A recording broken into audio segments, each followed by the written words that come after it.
केशव भूमी news. Bharat माता की वंदे।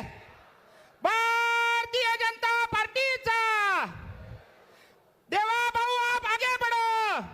तर मोदीजींनी सांगितलं शहरं चांगली करा, पिण्याचं पाणी, सांडपाणी, गटारीची व्यवस्था, चांगले रस्ते, चांगले दिवे, चांगली उद्यानं, चांगली तलावं, हे सगळं शहरांमध्ये तयार झालं पाहिजे। आणि एवढंच सांगून ते थांबले नाहीत, तर भारताच्या इतिहासामध्ये पहिल्यांदा या देशामध्ये मोदीजींनी अटल अमृत मिशन तयार केलं आणि लाखो कोटी रुपये शहराच्या विकासाकरता आपल्याला त्या ठिकाणी दिले। प्रत्येक शहरात घरोघरी पिण्याचं स्वच्छ पाणी पोचलं पाहिजे।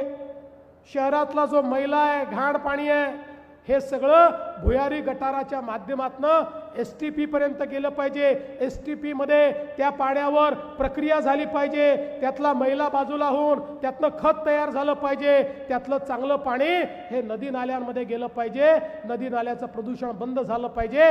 या पद्धतीनं या ठिकाणी अमृतच्या माध्यमातून एक मोठी योजना मोदीजींनी आपल्याला दिली। चांगल्या पक्क्या रस्त्यांची योजना दिली, हरित पट्टे तयार करणं, उद्यानं तयार करणं, वेगवेगळ्या प्रकारे दवाखाने आणि शाळा तयार करणं, अशा अनेक योजना दिल्या। आणि त्या सगळ्या योजना आणि राज्य सरकारच्या योजना मिळून आपली शहरं बदलण्याचा प्रयत्न आम्ही सुरू केला। आज आपण पाहू शकतो अनेक शहरांमध्ये आज मोठ्या प्रमाणात सगळी कामं चाललेली आहेत, पण अजून खूप कामं आपल्याला करायची आहेत। आज मोदीजींचं स्वप्न चांगल्या शहरांचं हे आपल्याला पूर्ण करायचं आहे।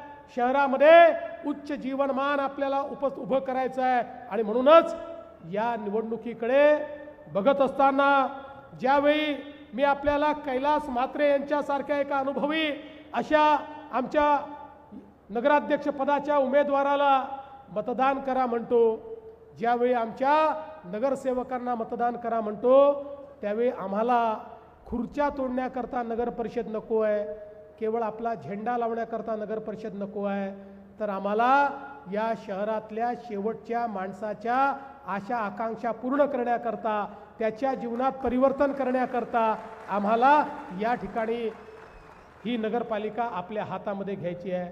आज बंधू भगिनींनो, आपण पाहू शकता इतक्या वेगानं पालघर नगरपालिकेचा भाग वाढतोय।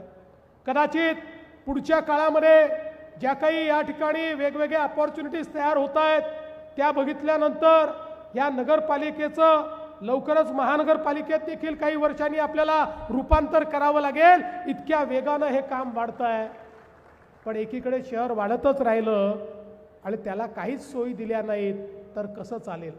आणि म्हणून या वाढत्या पालघरला सगळ्या सोयी झाल्या पाहिजेत।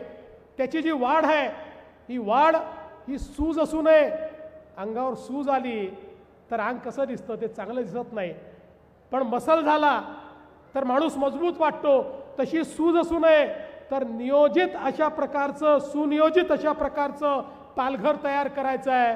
आणि हे जर तयार करायचं असेल तर हे जे सगळे आराखडे मोदीजींनी, हे जे सगळे आराखडे आम्ही तयार केलेले आहेत, या आराखड्यांवर काम करणारा व्यक्ती हाच आपल्याला या ठिकाणी नगराध्यक्ष म्हणून पाहिजे, जो आमचे आराखडे या ठिकाणी अस्तित्वात आणेल। अन्य कोणी या ठिकाणी आल्यानंतर या गोष्टीची गॅरंटी देता येत नाही। आम्ही कितीही पैसा तुमच्याकरता दिला तरी तो पैसा जर तुमच्याकडे पोचणारच नसेल तर हा पैसा देऊन फायदा काय आहे। मोदीजीने अमृत योजनेत सगळ्या योजना मंजूर केल्या आणि या ठिकाणी मात्र त्याच्यामध्ये खोडा घालणारे लोक आले तर काय त्याचा परिणाम होईल। आणि म्हणून मी एक सकारात्मक मत मागण्याकरता आलो आहे। आम्हाला बदल घडवायचा आहे आणि तो बदल घडवण्याकरता आज या ठिकाणी खऱ्या अर्थानं कमळाचं बटन दाबून आमच्या कैलास म्हात्रे सारखे आमचे सगळे लोक जर तुम्ही निवडून दिले तर उद्या आपले नाईक साहेब पालकमंत्री आहेत, आपले चव्हाण साहेब या ठिकाणी लक्ष देत आहेत, खासदार साहेब आहेत, आमदार साहेब आहेत, मी स्वतः आहे। काही जर यांच्या हातून चूक घडली तर यांचा कान पकडायला देखील आम्ही कमी पडणार नाही। यांच्याकडनं चांगलं काम करून घेऊ हे सांगण्याकरता मी आलो आहे। बंधू भगिनींनो, तुम्ही आमचं काम बघितलेलं आहे। आम्ही जे बोलतो ते करतो। आम्ही केवळ भाषणापुरतं बोलणारे लोक नाही आहोत। अगर अभी तक आपने हमारे चैनल को सब्सक्राइब नहीं किया है तो अभी सब्सक्राइब करें और बेल आइकन को क्लिक करके हमारी लेटेस्ट खबरों से रहें अपडेट।